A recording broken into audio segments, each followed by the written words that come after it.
Two things first that I think are positives. I did see on the Huntington Beach City Facebook page that we have a number of historical photographs that are now in the Library of Congress. I think that's great. And I'm glad that we had city staff that did that. I think that's awesome. Also, I think the Jesse Hayes acknowledgement today was great.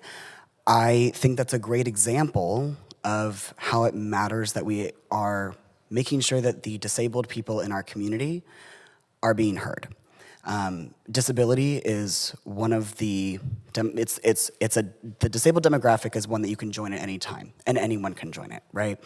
Disabled people should not be an afterthought, and making our civic government accessible to the disabled community should be a fundamental part of what we do here.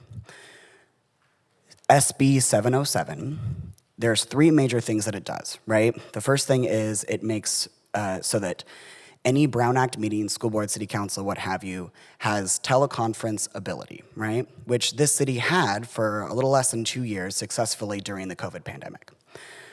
It also makes sure that elected officials are able up to 3 times a year to remotely video into Brown Act meetings, which someone else earlier mentioned that is something that you guys could take advantage of.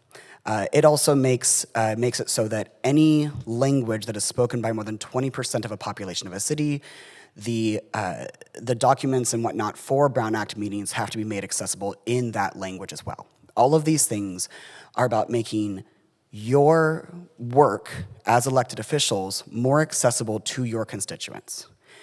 Huntington Beach has, the only city in Orange County that has a higher population of senior citizens than Huntington Beach is Laguna Hills, I believe, and that's like 80% retirement community, right? You have a population of your demographic, many of whom voted for you, who are more likely to be disabled, right? This should be a common sense thing. In your letter, there were 2 things that you said. First of all, you said that, well, since we have ended video in conference meetings in December 2022, we haven't had any problems. But that's a confirmation bias, right? You only think that you haven't had any problems because the people who have problems aren't here to tell you they have problems. The second thing that you said is that it's a fiscal burden, right? That's fair. My question is, why is that something that we are willing to put on the back burner? We don't want to spend that money, which is not a considerable amount of money, but we're willing to spend that money, but we're okay spending more than $600,000 on 2 different surveillance programs for our community. We should make sure that everyone in this community, whether or not they voted for you, is able to participate. That's what makes Huntington Beach a place worth living. Thank you.